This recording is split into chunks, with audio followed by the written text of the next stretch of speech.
Hello and good morning, everyone. Thank you very much for attending today's Globinar titled Build and Protect Your Brands in Foreign Markets. My name is Mi-Jung Hibitz. I am the Executive Director for Global Chamber, Baltimore, Washington, D.C., and Northern Virginia. We have a good turnout today, so thank you all, the attendees from many different metros again, for being here today. In my private international trade consulting practice, I have met numerous potential clients who wish to enter the US market, but in most cases, the very first request I receive is whether I can assist them in finding potential agent, buyers, and partners, and etc. So whenever I ask them, whether they have taken any steps toward protecting their brands and other intellectual, property rights in the U.S. market, their answers usually not really. And then they say they will do so as they make some inroads in the market first. But in U.S., the process is designed to promote accountability, avoiding confusion, maintaining clarity. So many small, medium-sized enterprises, including those not actively engaged in global trade and those that export by accident through gray markets, need to seriously think about how to protect their brands. Brand has value, and innocent brand owner without IPR protection could find itself in trouble against an unethical seller in the same markets where both are active. So today I am very glad that we are having a very important conversation focused on intellectual property rights protection in doing international business. Our speaker, Chris Bennett, will focus on the importance of IPR protection for especially small to medium size organizations for building their brand in foreign market by sharing in real life use cases. So now let me introduce Chris here. Chris's professional and academic credentials are very extensive, so it is not too easy to make it brief, but I will try. Chris has deep knowledge in the areas of technology, innovation, and law, and functionally broad across both in public and private sectors. He's an attorney with a specialty in IPR, but he's also a consultant, entrepreneur, and technology innovation law, TIL. TIL is his social impact startup, and its mission is to democratize intellectual property rights for marginalized and underrepresented entrepreneurs by making it easier and less costly to protect and to monetize their innovation. Let me reduce some volume here. Chris's academic credential is also very impressive. He earned JD from Georgetown, MBA from UPenn, and many professional certifications from prestigious schools like George Washington, Stanford, and Johns Hopkins. And I feel very fortunate to have him on our Global Chamber PWI Advisory Board. So with that brief introduction, I'd like to turn the floor over to Chris. After Chris's presentation, we will have a Q&A session at the end. So please, even during the presentation, post your questions in the chat box or send them to info@globalchamber.org, info@globalchamber.org, and then we will address them after the presentation. So then, Chris, please take it from here, and the floor is all yours. Well, Mi-Jung, thank you so much for a very gracious introduction. And I want to say welcome to everyone. And this is an opportunity for a conversation amongst friends. And I will share that intellectual property to me is similar to a situation that's kind of a joke, which is a group of large business lobbyists with very expensive clothes and shoes, and a group of small business representatives with backpacks were going to Capitol Hill to ask Congress for some help. And for some weird reason, the doors of the Capitol flung open, and out comes a huge grizzly bear running down Capitol Hill at them. And the large business lobbyists looked around and they saw that there were some trees nearby that might give safety. The small business entrepreneurs started to take off their backpacks and to remove running shoes and to put them on their feet. The large business lobbyist says, "What are you doing? Grizzly bears are very fast. You cannot outrun them." The small business people said, "We don't have to outrun the bears, but we do have to outrun you." That humorous attempt exemplifies intellectual property rights. It is something to run to create value and safety for your organization because it's an intangible asset. And it is also something to be aware of competitively because there could be larger forces at work in this global market that could affect your business and your success. So it is very wise to be aware of intellectual property rights. And with that said, we're going to approach it a little different today, building on Mi-Jong's share. We're approaching it from a business perspective. As she mentioned, my background is a little unique for most attorneys. About half of it has been in the business sector with startups and large organizations. About 25% has been in government, in financial and technology management areas, and then about 25% in active practice of law, either with my social impact startup or as in-house counsel for venture-backed organizations. So I'm going to share with you from a business first perspective some of the reasons it is wise to be aware of intellectual property, even if you're not trying to leverage it. And then I'll share with you some real cases in which we're working with clients that involve intellectual property that could be an opportunity to increase their value and also a reason to protect themselves from potential risk from other players in the global market. And the speed and technology that we're seeing today accelerate the need for you to be at least aware of intellectual property from a business perspective. So this is our agenda. We'll talk about an opening story that exemplifies the need to be aware and also to be ready. Then I'll share some specific use cases. And then I want to really pivot to ensuring that I've helped to raise your awareness of intellectual property as a resource for you. And then I'll share some references that we have attached and take any questions in the time remaining. So please put any questions or comments in the chat. We want to make sure that we address those at the right time. So the importance of intellectual property, the easy way to describe it, especially when it comes to branding, is it's like your own personal and professional reputation. The way the laws are structured in general is to have people accountable for their business enterprise. So they want to be able to clearly identify the organizations that are offering products and services so that if they're doing it well, they get the benefit of that. And there's an increase in their value, their reputation, and their brand. If they're not doing it well, then they're held accountable to take the right action to address those situations. Let me start very briefly by just naming the pieces of intellectual property that exist, and then we're going to focus on the brand element. There are things like copyright, which deal with creative expression, like software codes, movies, publications.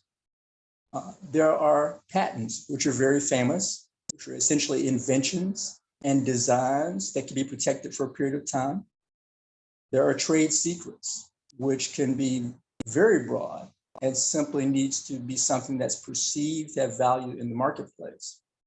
There are also emerging things like data rights. And in this artificial intelligence and data-driven world, they can be significant. And then there are trademarks, which are very much synonymous with brands. Trademarks can be a combination of words, images, designs, colors, and in certain areas, even smells and sounds. But they need to be linked to an entity that is out in the marketplace. And remember, the overall guide is to be able to hold organizations accountable so I can easily identify who's associated with that trademark, whose brand is associated with it. So I can either use their service or hold them accountable for what they're doing.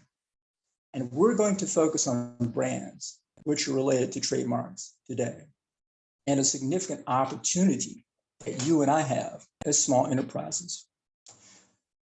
What you see in this introduction talks about some data that comes from the World Intellectual Property Organization and others. And I will not mention the specific providers as I go through the presentation, but they're in the reference section. There are links to the information in case you wanted to look it up. From a private sector stock market traded perspective, about 2 years ago, there was $109 trillion of stock market value for publicly traded companies. And the data showed that about 52% of that valuation was intellectual property, it was intangible assets, it was their brand. Further, the research found that while small and medium enterprises like yours and mine and many global chamber entities are the bulk of organizations around the world, about 90 to 95%, we're only getting a small portion of the intellectual property value, the brand value, compared to the other large organizations. In cases, large organizations may have from 20 to 80% of their value, their publicly traded value, is intellectual property, intangible assets. Small organizations are not yet taking advantage of that. And that gets us to the last point that was shared in the research. For those organizations who do find a way to value intellectual property, building their brand and to include it in their business model, they typically realize growth, 21% in the research that they showed. And there are other attributes. But remember, our test is just like your professional reputation and mine, the branding piece lets people get a sense for who are we and do they want to do business with us and do they want to select us over a competitor. It is a significant opportunity that is accessible to each of us. That's one of the reasons that TIL does what it does. We're a social impact law practice focused on intellectual property with most of our clients in the United States, but also in Asia and Africa. But we also are developing some software to use our lessons learned. If you want to know more about us, you can go and look that up. But one of the things that allows us to share with you today that starts to make what we're doing and what you're doing very real is a case study, a story. I don't know if you're familiar with a brand called Louis Vuitton, which is a French company. This is Moet Louis Vuitton. They've been using a trademark since 1890, and it's exemplified by the bag that you see on that screen. And one way to describe it is your brand is actually the entire identity of your business. It's something when someone sees it, whether it's Louis Vuitton or Google or Alibaba or Amazon, you immediately have a picture in your mind. Is this an organization with which I want to work? Is this an organization I trust? Well, in this case, Louis Vuitton happened to be a global brand, and they were doing business in places like South Korea. One of the things you'll find about brand building is it is a double-edged sword, so to speak. It is something that you can do well and share with people to get them to come to you, but it's also something that once you use it, you're required to protect it. Because remember, we don't want people to be confused. We want them to give us credit for what we do and also hold us accountable when we don't behave well. In this case of Louis Vuitton, it just so happened that while they are a fashion and related brand with about $55 billion US of revenue as of last year, 2020, they happen to encounter an organization in Seoul, South Korea called Louis Vuitton Dak. Louis Vuitton Dak is a chicken selling franchise in South Korea. It gets more interesting. It just so happens that Louis Vuitton Dak happened to be selling chicken and have words and images that looked a lot like Louis Vuitton, the fashion retailer's brand. So there was the potential for confusion as well as the potential for risk, because if Louis Vuitton DAC were to do something that wasn't appropriate, people might confuse their behavior with the fashion retailer. What happened? Louis Vuitton brought an action in court against Louis Vuitton DAC, and they won, because under Korean law, they found that it would be confusing for the consumers and that what Louis Vuitton DAC, the chicken seller, was doing was wrong. They were taking advantage of all the work that Louis Vuitton, the French retailer, had put in since 1890. So that's an example where even if you're in a local market, a large organization could have an interest in your market and may come in and potentially take action. They may want to ensure that what you're selling and offering is clear and distinguished from theirs, and it's appropriate. And you, in turn, want to ensure that theirs is as well. So just like we have our own personal identities, our own personal brands, we now need to think as business people that that same thing applies in what we're doing in the marketplace.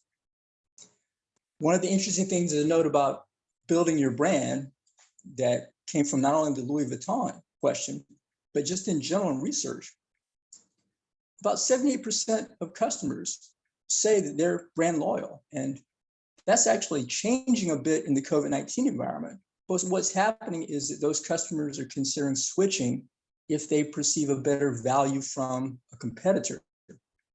But in many cases, they stay with the brands they're comfortable with if that brand has built a relationship and it's also worked with them to respond and to have a connection with them.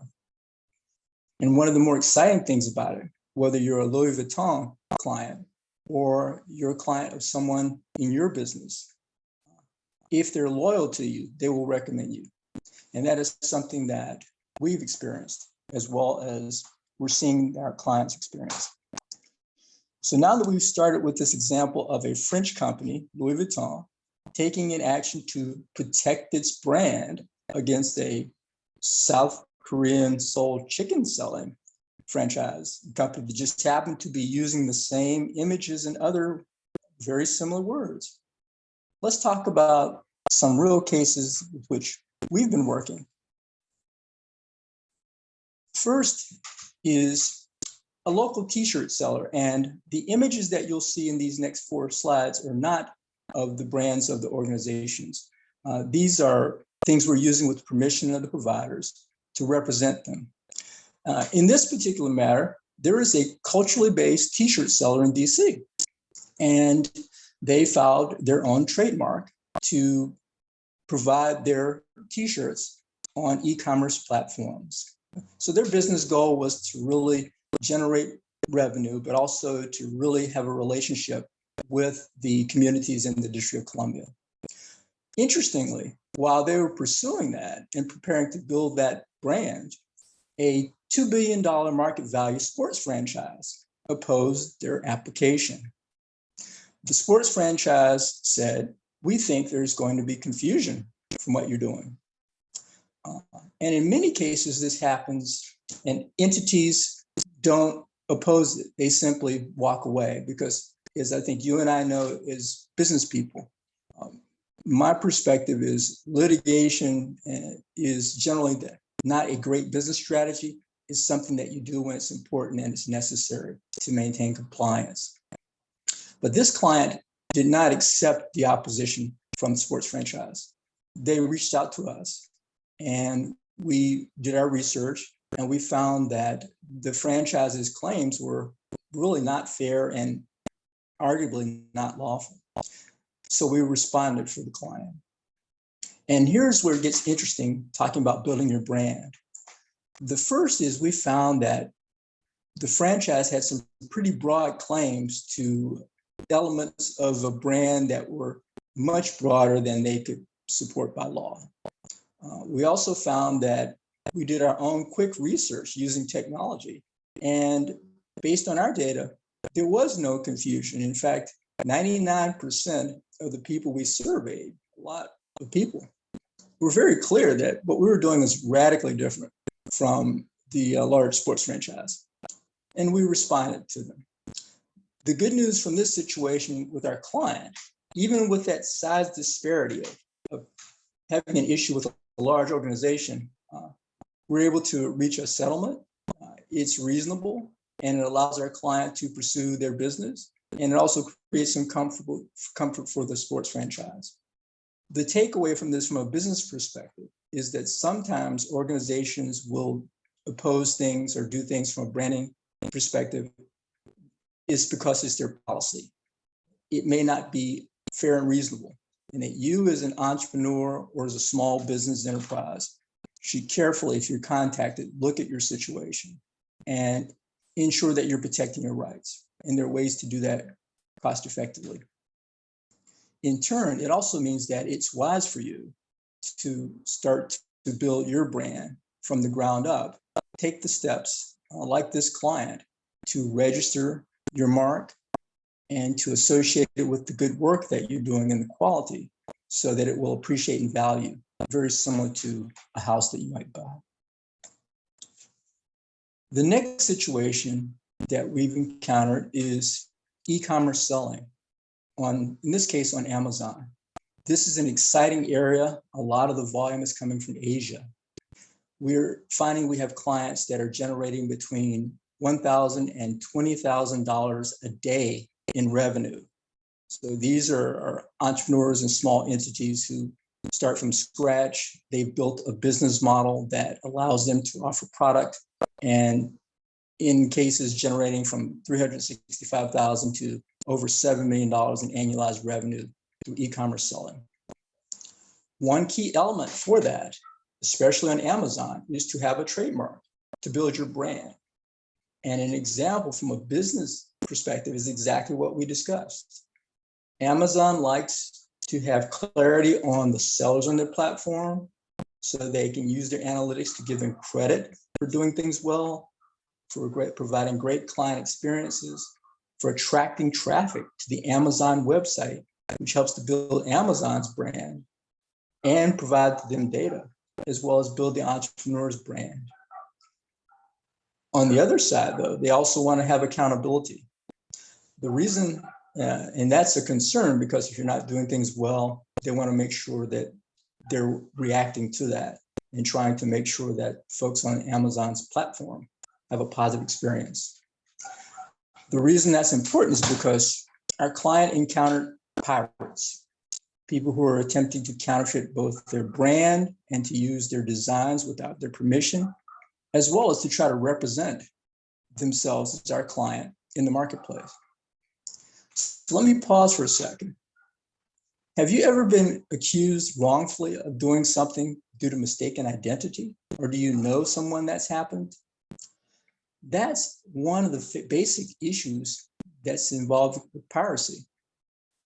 The pirates may offer substandard product that results in injury or harm to people. And because of the confusion, they may associate it with our client in this case. So what has happened is two things. Number one, we work with the client. We've identified that these pirates are popping up on different platforms and misappropriating their designs. So we're putting in place things to help the client to identify when this occurs and a process to respond. Some of that process, by the way, you can see on the screen, global IP protection is government driven. The United States and many governments have programs with either their Customs and Border Patrol or other organizations in their government that will help you to protect a trademark that you have. That trademark equates to your brand, and the key piece is you need to have that trademark registered. So then you can submit it to the government and they can help you protect your brand.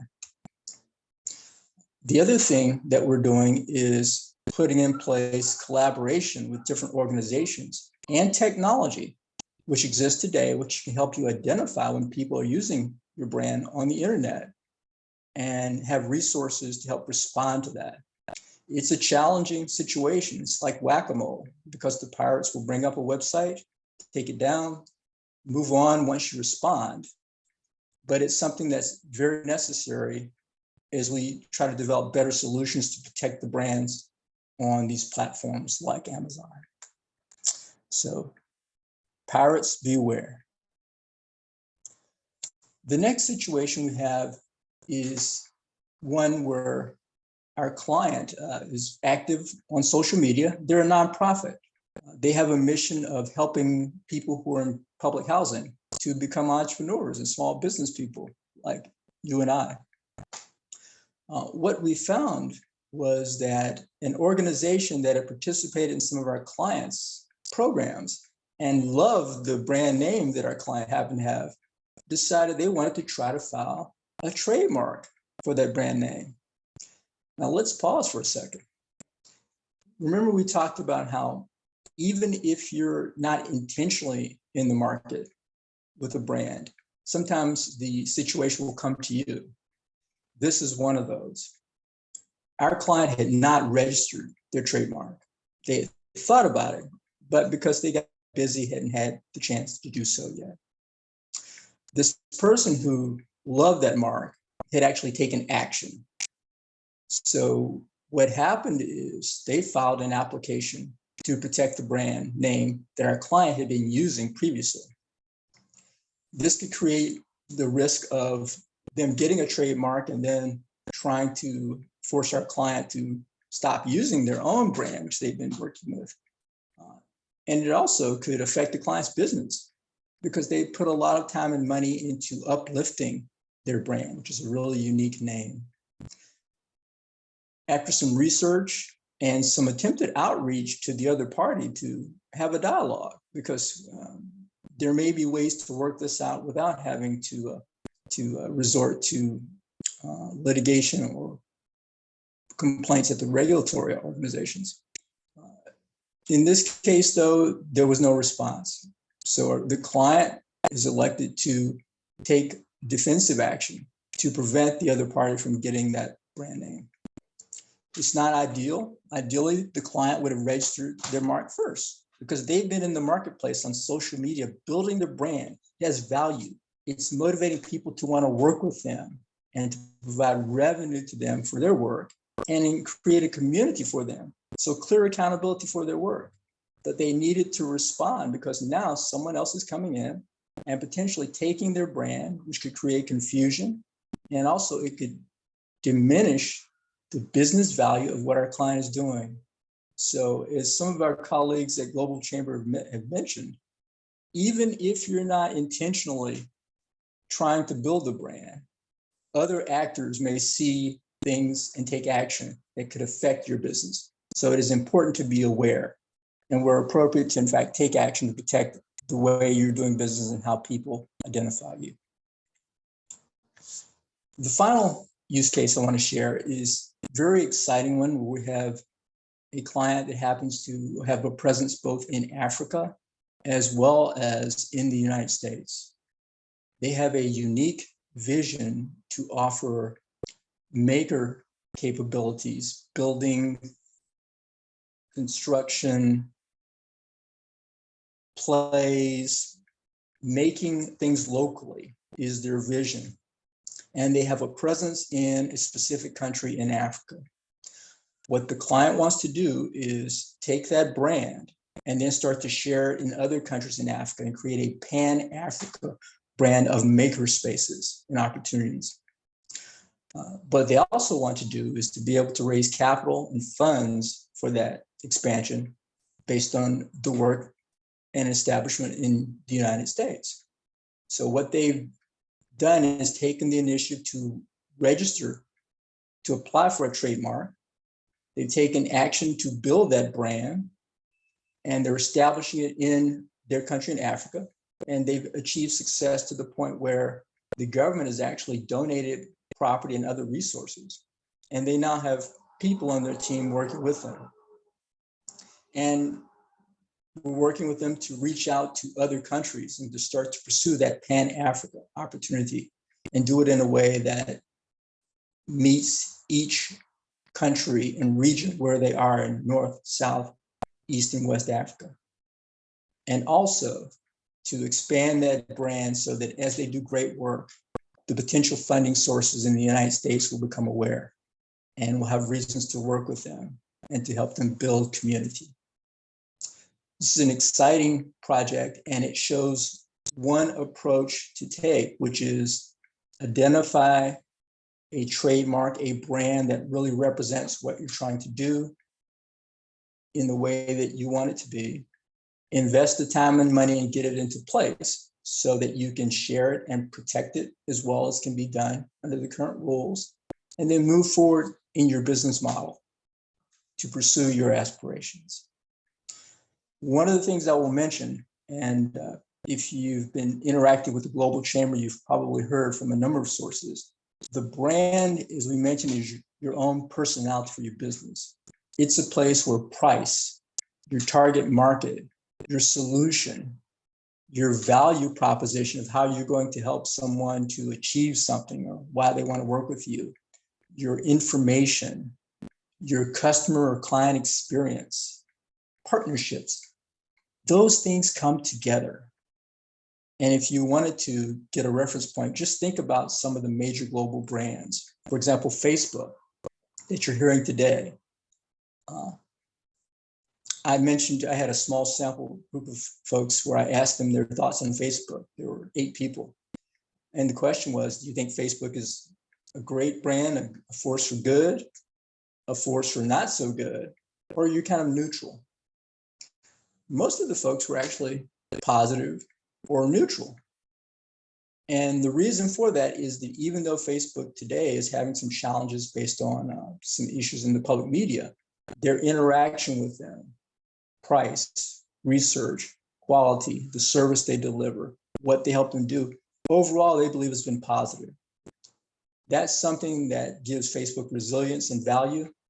And that's something that you and I and others can achieve as we define how we're doing business, put our names into the marketplace, and then work with people to show that we're good actors, that we're making a positive difference and delivering on our promise. So the next story is really yours. And that is, what is your approach? What is your brand? And remember, it can be very broad. It can be words. It can be letters, images, even colors. It's the combination of how do you represent yourself in the marketplace? Like, my name is Chris Bennett. That's how I'm known professionally.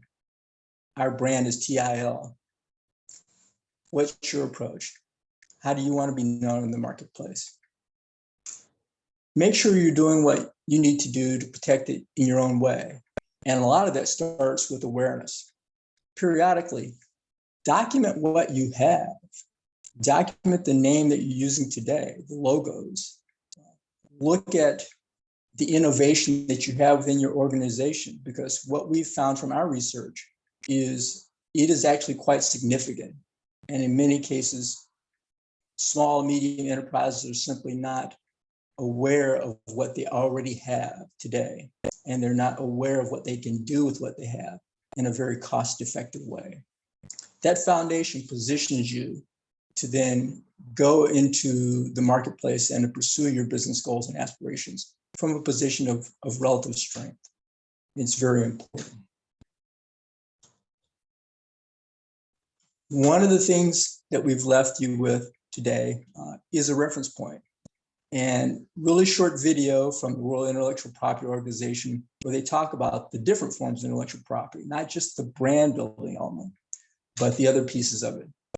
And we also, as I mentioned, because we believe in self-service and self-help, have provided links to the various sources that we used for the publicly available content that we shared now.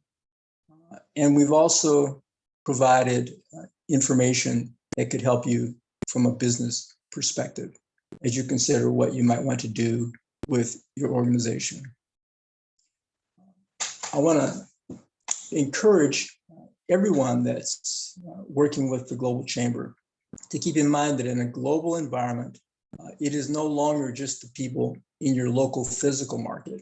The virtual nature of it creates an opportunity and a risk where you can now reach out to customers and clients around the world And in turn, other organizations can reach into you. So it is very wise as a best practice to think about your value proposition, your mission, and then to build that clear identity that represents what you're trying to do. What I'm going to do now is to shift to an opportunity to take any questions or comments and just emphasize that what you are doing as a small, medium enterprise, it matters. It matters obviously to you because that's why you and I are doing our work, but it also matters to society. As we mentioned, small enterprises are numerous, and the business work that we do helps to promote economic development, and that in turn helps to promote global peace. We are uplifting a program of the International Peace Honors that is intended to highlight the benefits of peace. And the literature in our work has shown that economic development is actually a component of that. If someone has a job or they have a business, they're much more inclined to focus on making that the best that it can be, and less inclined to be distracted or to fall into violence or other types of things that are destructive for society. So I welcome the opportunity to respond to any questions or to share more information, and also to supporting you and the Global Chamber as we move forward through this year and into the future. All right.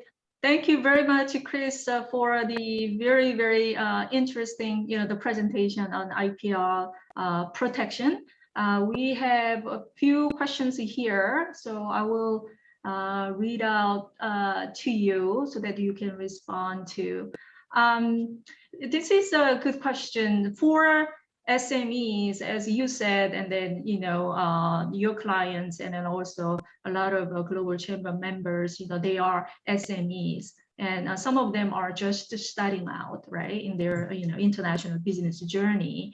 And I think that the biggest concern for them is, what it was elaborated in one of your examples, like a $2 billion, this sports franchise, gigantic companies actually trying to, the attack, on their, the basis to small DC T-shirts, the sellers and things like that. So anything, the related, like, the legals and, the protections. I mean, the first concern is really the budget, right? And then for a small business, just starting out, right? How should they really begin to budget for IPR protection? Because the first thing is, it's like, it's going to be very costly and then, expensive. So if you can address to that question, that'd be great. I will do that, Mei Zhang, and I'll start with a direct response, and then I want to offer some additional ideas for the contributor to consider. I would put a line item for brand building in my startup budget. And let me give you some specifics, at least from the United States perspective. To acquire a trademark, if someone were to do it themselves, and I want to pause for a second, most intellectual property, if someone chose to do so, and I'm not saying this as legal advice, this is an observation and experience, you can do it yourself if you have the time and you think it's that important. It is a complex area though, and it is wise to have advisors. There are many professionals that can help. If you wanted to get a trademark to cover one particular class of services, and the way it's set up, it's by class, there are about 45.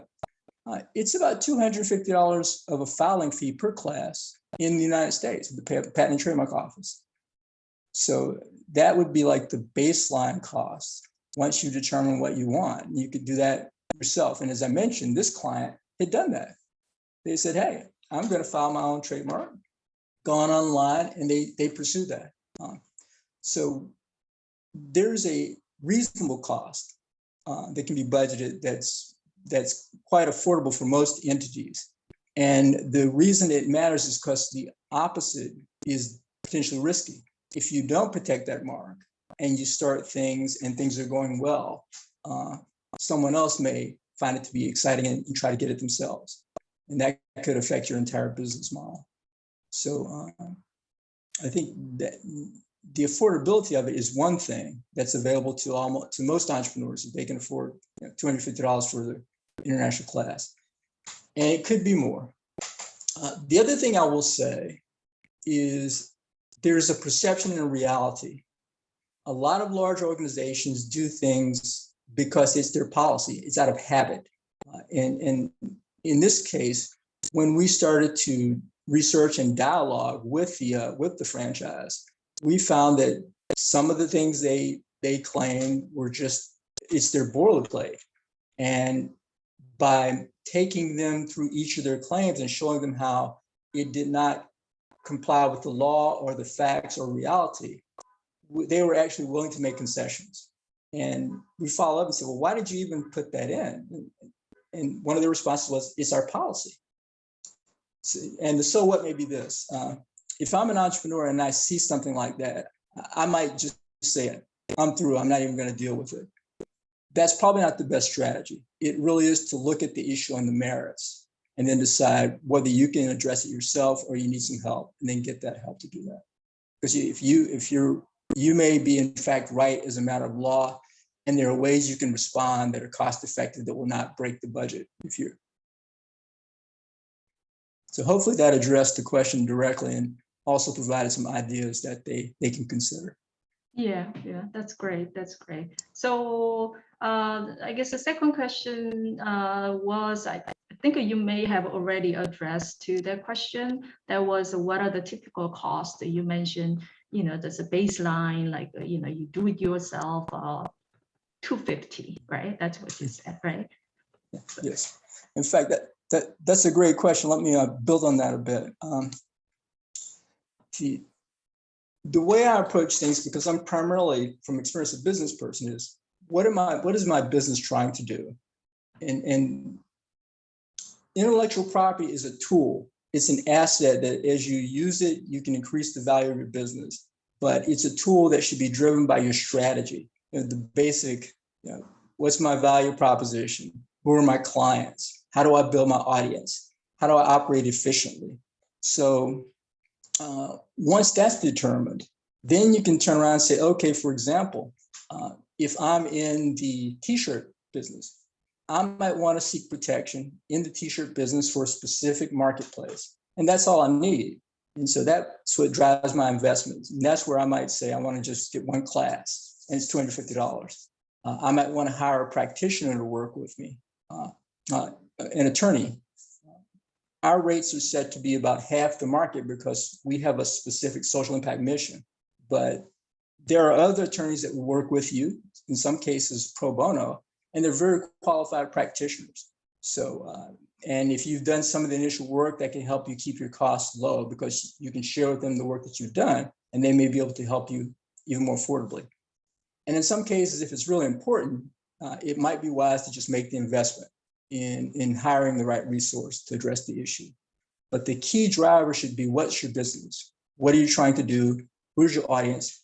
And then going through the same business fundamentals that the Global Chamber and other people coach of price, product, efficiency, technology, and those kind of things. And let that help you to figure out, where do I want to invest in intellectual property? Where do I want to build my brand, and how do I do that? And that's why I'm showing this slide, because in this client's case, they wanted to build a brand that could position them to be Pan-Africa. They also wanted to have ties to the United States.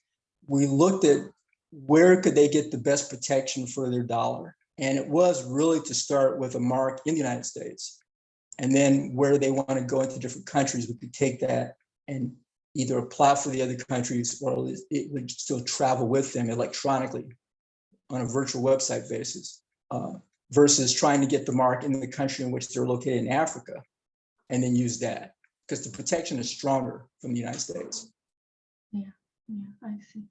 I guess that's there can be an answer to this another question, Chris. You can say no, or you can elaborate some more. How should a startup prioritize countries for IPR protection? So in your case, this Africa, they're trying to cover strategically, the many different countries in Africa, right?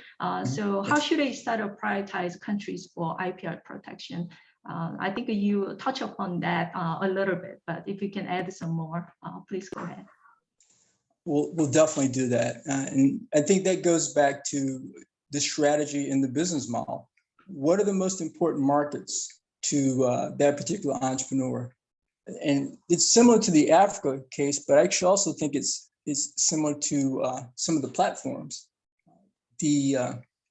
Once the target market's been identified, then that goes back to saying, okay, how do I want to build my brand for that market?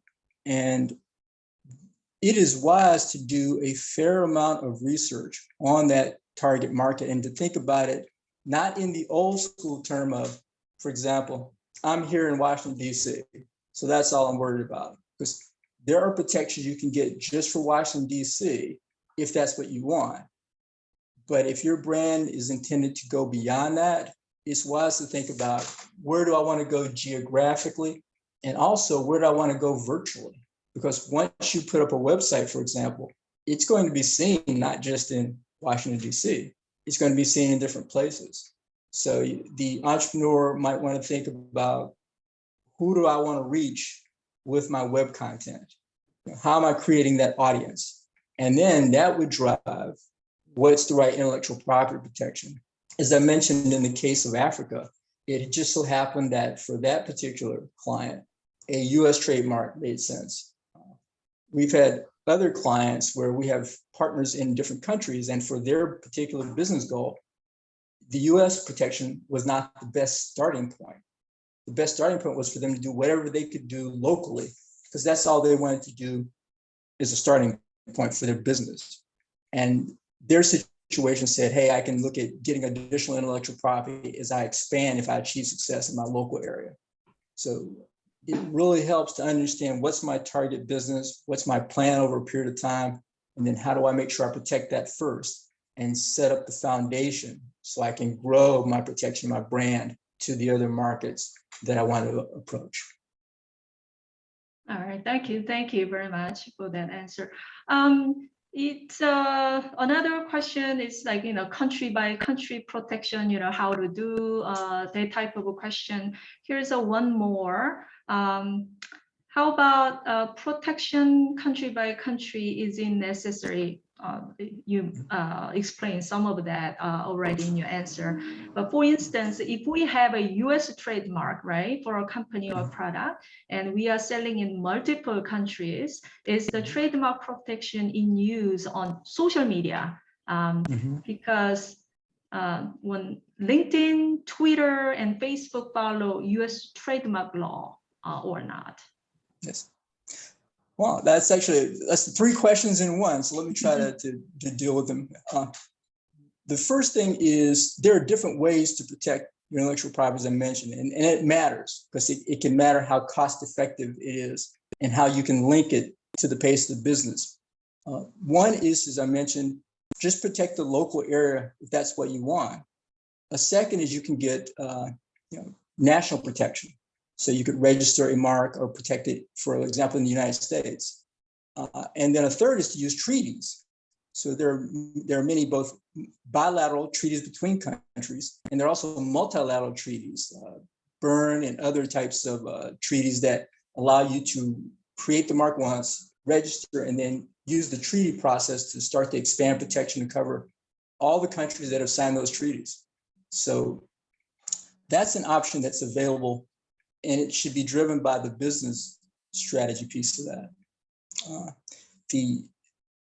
I think the key thing is that there's a process. So it's important to look at how fast can that expansion be done.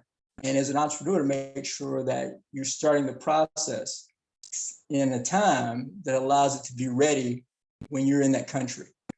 So if you want to just go from being in DC, for example, to ultimately being across all of the EU, then I might want to look at a treaty that's going to let me do that. And then I can actually go and activate that mark in each country or work with a third party to have it available. So when I go into that market to expand, maybe even sending a sales force, my brand is already up, it's protected. And I've done it in a way that's cost effective, because sometimes the treaty approach can be less expensive than doing it on a country by country basis. Nice. Yeah, great. So there was one question about regional and multinational IPR treaties, but then I think you can you just answer to that question. So I wouldn't go that over again.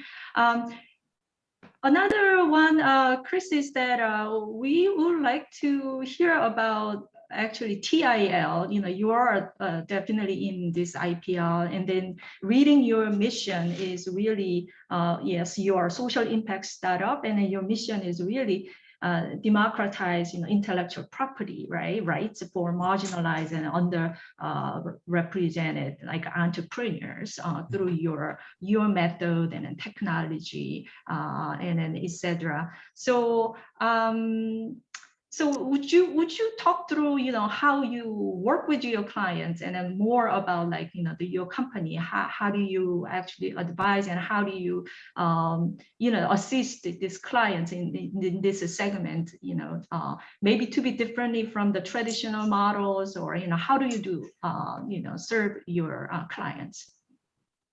Well, Mijong, that's an excellent question, and it's actually driven by research and development. We participated in a National Science Foundation funded program called IPR, which was delivered by George Washington University. And that had us go out and sit down and have conversations and structured research with the audience that we wanted to reach. 4 things came out of that research. They wanted awareness of IP, because in most cases, folks just were not aware of it, or they were not aware of how they could access it, even at no cost, just what they could do where they were. So they wanted awareness, they wanted access to different options. And I smile when I say this, because we found that Generation Zs, like my adult kids, they prefer to try something themselves before they pay someone to do it for them. So some of the audience wanted to self-help material, so we provide information if they want to do it themselves. Some wanted a little bit of help, but not maybe like to hire someone to do it for them totally. And then some wanted someone to do it for them. So access was the second point. The third is they wanted it to be affordable. And that's one of the reasons we actually built our business model to be digital and global from the start, because we wanted to be cost effective so we could offer affordable options to our target audience. And that's why we set our rates to be half the standard market. And we also came up with a COVID-19 pay what you can promotion for those who have an idea, but they don't have a budget. So affordability was the third point. And the last point, which was a potential return on investment. So their idea is, if I'm going to pursue intellectual property, I want something out of the deal. In many cases, that's financial. And in some cases, it's social impact. What we found is about 20% of our clients so far have reached their monetization goals, what we call it. So they're getting some financial return. About 9% of the cases, it's been more about protecting what they're trying to create. And we've had a few that just wanted to give back. So they didn't want any financial benefit, but they wanted some kind of return on their overall investment. So we use that approach when we work with our clients. And we bring both our knowledge of the law, as well as our partnerships and our business expertise to the table, so that we're able to help them think about what's the best strategy, and then come up with the right intellectual property model to support that strategy. And we take the journey with them. We stay with them as long as it makes sense for what they're trying to do. Sounds great. That's great mission, Chris. Thank you. And thank you for the question. Yeah. Are you currently just targeting clients in the United States? And then is there like countries internationally that you don't assist? I think the direct answer is our phase 1 target is United States, also Ethiopia, and also Vietnam. And there's a reason for that. There are cultural reasons as well as relationship reasons where we're able to serve audiences in those markets. Our ultimate vision is to develop a software platform, which we're developing so we can be available to potential clients around the world. And as a part of that, we also want to make it attractive for other law firms and law service providers to use that platform to reach those markets and audiences around the world, because there is so much need. And the Global Chamber speaks to this. Entrepreneurship is being viewed as one of the potential key strategic solutions to global issues represented by the United Nations Sustainable Development Goals, and just to some of the challenges and opportunities that we have today. So we want to support entrepreneurs, and that means meeting them where they are. And some of them are in places where they don't have a lot of money, they don't have a lot of resources, or they just aren't aware of the opportunity. So there's so much need that we want to help everyone who wants to address the problem to do so. And so we want to put in place a technology that lets other practitioners meet that need and help those marginalized and underrepresented entrepreneurs, mostly small and medium enterprises and innovators and inventors. Great, that sounds great. All right, we went through quite a few questions, but before we wrapping up, let me give you just one last question, Chris, and I think it's a good one too. At what point in the business development plan should a startup begin to get aggressive in IPR decisions? Wow, I would say roughly about the second minute of conceiving the idea. And here's why in really three rifle shots. I was an executive and a startup member for a venture-backed startup that ultimately they went on to become a unicorn, actually. And the first thing is, once you conceive the idea, that ideation phase, you should be really thinking about how do I create value with it? And intellectual property is one way to do that. Licensing, if you're an innovator or a creative type, you can license things and drive an entire revenue stream based on that. So once the idea is out, it's like, okay, how do I create value from it? The second piece of that is, what's your aspiration? Ultimately, if you achieve what you want, what does it look like? And you don't need to have the final answer, but you should be thinking about, along that path, how do I continue to create more value? And a lot of that's going to be your own innovation. And it's putting in place the third piece, which is keep track of it. So IP should be like aggressive from the time it's ideated, and it should be tracked.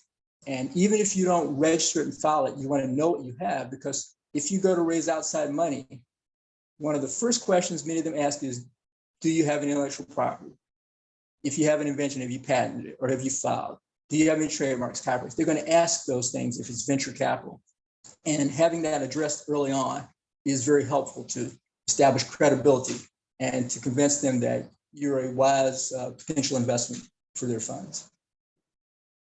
Yeah, that's a really great, I guess, conclusion or the lesson, for the startups or entrepreneur who just starting out, their journey.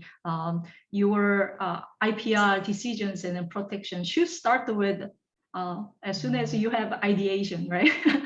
So yeah, that's a great lesson. So wonderful. So we are approaching to the top of the hour here, and I cannot say thank you enough today to Chris Bennett, who shared his actually, client use cases with their permission, and it actually gives us a really great picture of what we should do in terms of protecting your brands and the why when we do the international businesses. So I appreciate that very much, Chris. And when you have more questions, we'll be happy to actually ask that questions to Chris even after this, the event. So please send those things over to info@globalchamber.org, and then we will be happy to address even after the event. And then you will all receive the recordings. And I appreciate that again for your time today to be with us. And Global Chamber, we are having a lot of the events planned and exciting, the plan moving forward. So just to check us regularly on our website and an events calendar. You will find some way for us to get connect and learn and then grow together. So wonderful, and thank you very much, and have a great autumn weekend and autumn day. Thank you very much. Thank you for that opportunity. Take care, everyone.